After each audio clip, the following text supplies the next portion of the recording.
Thank you to World of Warships for sponsoring this video. World of Warships is an online free-to-play strategy game where you can take control of hundreds of vessels with over 30 million players worldwide. Every ship is realistically recreated from 3D scans of their real-life counterparts to make the game as realistic as possible, as well as weather effects to make each battle unique and challenging, with the game pushing you to focus on tactics and strategy. There are over 200 different battleships and aircraft carriers available across 11 different nations that can be unlocked as you play, as well as submarines, which will soon be added to the game. And starting this month, Transformers will be added to the game as well. Seriously? World of Warships is constantly updating the game, so there will always be something new to do. Click the link below to play World of Warships and collect a special bonus starter pack. New players who sign on with my link and play at least one battle will get 200 doubloons, 2 ships, the St. Louis and premium ship Emden, 20 Restless Fire camouflage, 2.5 million credits, and 7 days of premium. Did you typo Transformers, or is that real? Shit, that's real. Okay, enjoy.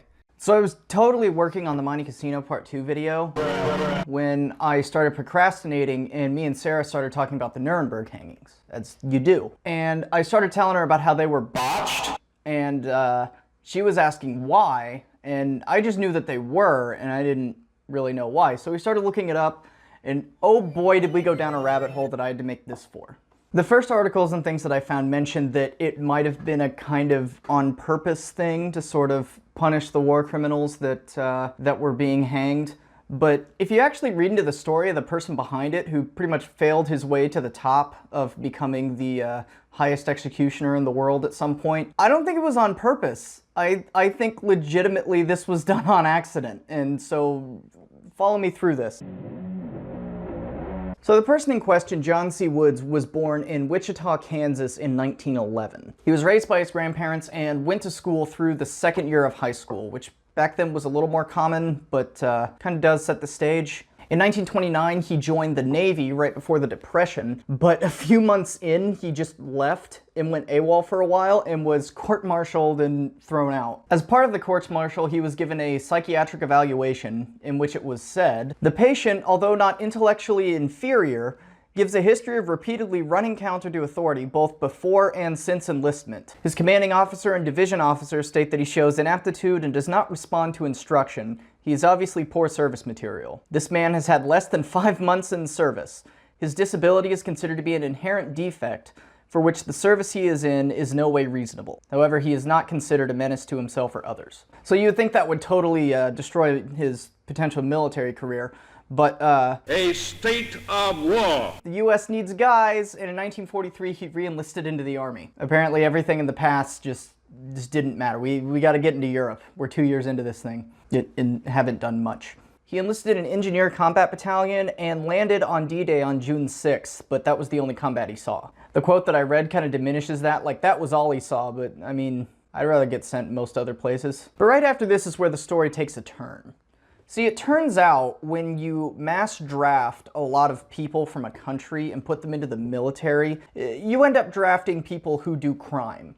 And sometimes they continue to do crime while in the military. When US troops were stationed in England, if they, you know, attacked civilians, did something worth being arrested for, up to and including violent crimes, they would be sent to a prison, and then a British civilian executioner carried out their executions if it was deemed that that was necessary. However, once the US Army was in France, the US Army had to do its own executions. Mr. Woods was, from what I can see, either voluntarily promoted or what kind of looks like to me sort of forced out by his CEO in a kind of he's annoying, I'll tell him it's a promotion and get him out of my hair kind of thing. At least that's how I read it between the lines.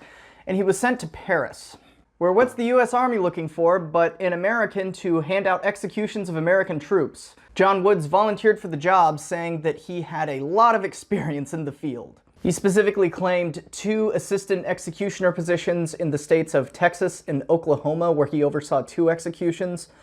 Problem with that is, specifically by hanging by the way, problem with that is the state of Texas and Oklahoma had not executed anybody by hanging since before he was born.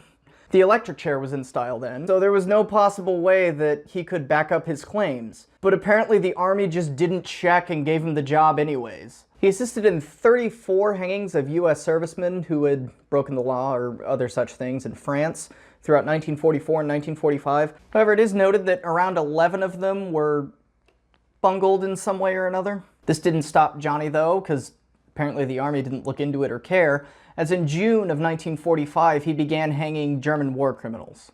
First being some Germans who murdered an American lieutenant, I believe during occupation times, and others that were involved in a massacre during the war. And there are smatterings of certain executions all the way through 1946, assuming some of them went better than others.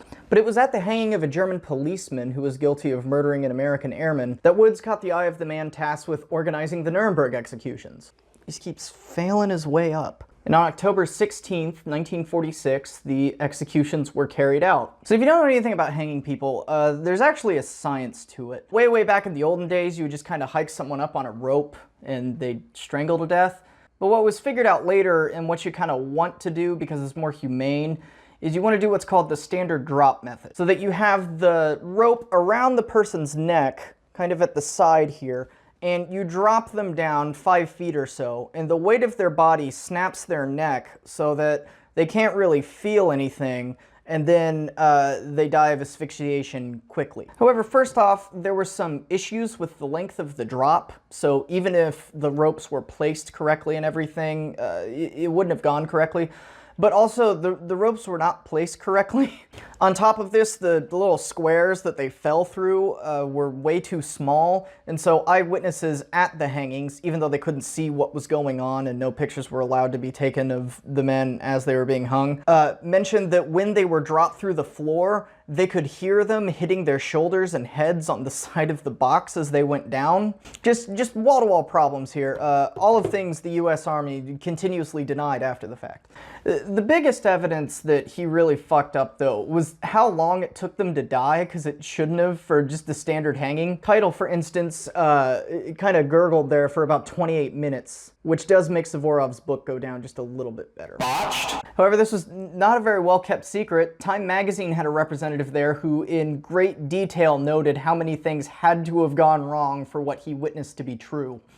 Anyways, all this to say that Woods fucked up really bad, and the Army didn't do anything about it and just denied that he messed up. In fact, they backed his credentials, even though there was no way that they were true. He was quoted as saying after the hanging, 10 men in 103 minutes. That's fast work. According to my minimal knowledge that I just found on Google about hangings, that's actually not very fast. Oh, and he also said he never saw a hanging go off any better.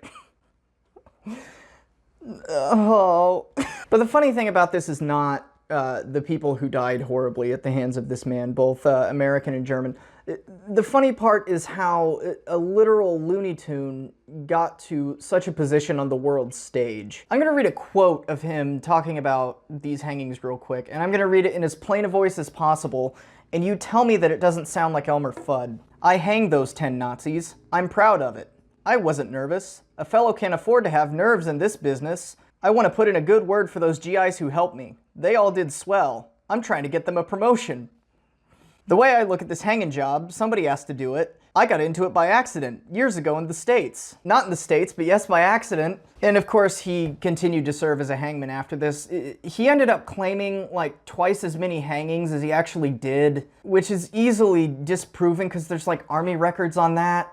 So unfortunately, there's not a lot on the personal details of this guy. Apparently there's a book out there that I'm going to get that it covers him in depth, but it's kind of about a lot of things in Europe at the time. However, his service did not last long because in 1950, while being stationed in the Marshall Islands, he electrocuted himself to death on an engineer's lighting set. Really? Yeah, really, I'm not kidding. Now, I know there's going to be a lot of comments about things like, wow, you're really laughing a lot about people who died horribly. Wow, this isn't really funny. Even the person you're talking about died too. And I don't want to talk about the, moral repercussions or moral thoughts about talking about all of this in a cavalier way. I'm not saying it was a good thing that those war criminals died in such a lengthy, horrible way. The only thing I am saying is this guy's Wikipedia is really funny to read.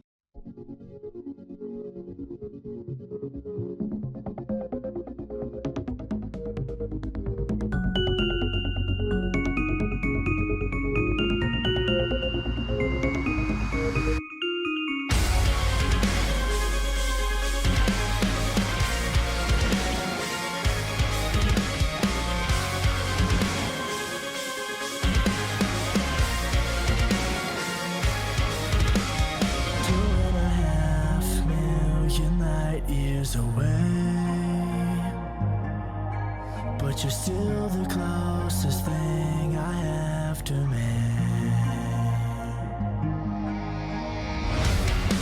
I don't know what I expected. I drown myself just to kill my fears. Now that I sift through the wreckage. So it's